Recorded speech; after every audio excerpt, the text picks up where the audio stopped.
talk about how Alabama is just recruiting and going crazy. And Pettey, you'll go next regarding Alabama um, looking crazy in the recruiting rankings right now.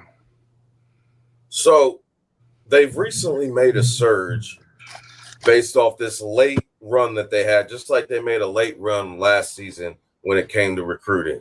Now, everybody's going to say that, oh, well, they have Nick Saban. He's got to be recruiting for him now. He's not coaching, but he's behind the scenes recruiting. Well, I'm here to go ahead and say that's not the case. We've had several 5-stars and several other recruits, parents that have come out on X, Twitter, whatever you want to call that platform, saying that Nick Saban did not even talk to them, that it was Kalen, DeBoer, Courtney, Morgan, and their staff that recruited him and got them to sign with the University of Alabama. The ironic thing is who they're really going after, who they're hunting. Alabama's recent recruiting class and this one, the 2025 and the 2026 classes, are starting to look and almost mirror the first two recruiting classes that Saban had. And I'm talking like to the freaking position, like a 5-star wide receiver, a top wide receiver in the country, a top running back in the country, a 5-star safety, a 5-star corner. Starting to sound a little familiar because we just signed all them.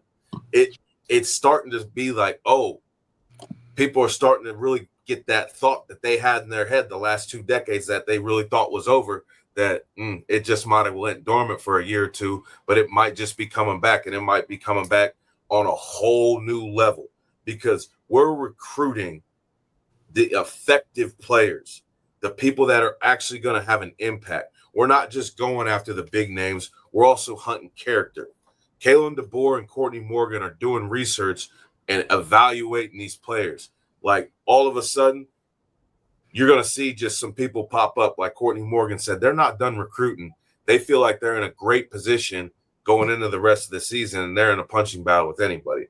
And the way we've been going, I mean, you gotta give us a punching shot against anybody, especially as the season moves on and people get to actually see what the Kalen DeBoer's Alabama system is really like. I agree. Pettey, what are you so impressed about this staff or just this class so far? What impresses you? And I'll piggyback off what you say Well, about this topic.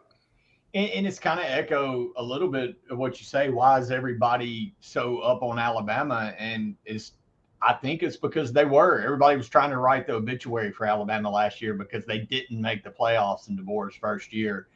And kind of dancing like, all right, it really is over the Saban. And then all of a sudden, 1 year later, and we on this very show a year ago, you can go back and find the footage. We talked about Courtney Morgan, what a dynamic recruiter, and how he was going to be the secret sauce to this. Well, I mean, you come into a program that's half the players are transferring out, half are asking for money. Then you got to transfer kids in. You're building all these relationships. So it's not going to happen in 24 hours.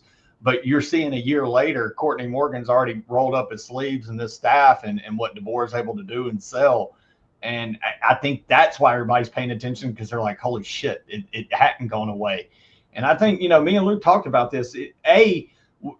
What's caught my eye is the size, the length of these kids.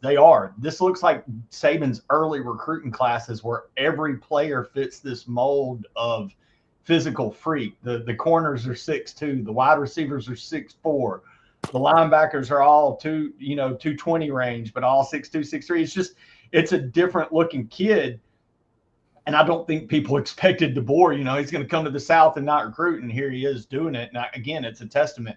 And not to look, we don't need to minimize this as it goes. It was the greatest era in college football. But the Saban dynasty was just that. It was a dynasty within a dynasty. Bama's always been able to get top talent in college football. And now I think it's just a testament to DeBoer being the next step and being able to build off of that. And people are believing in the vision he's got.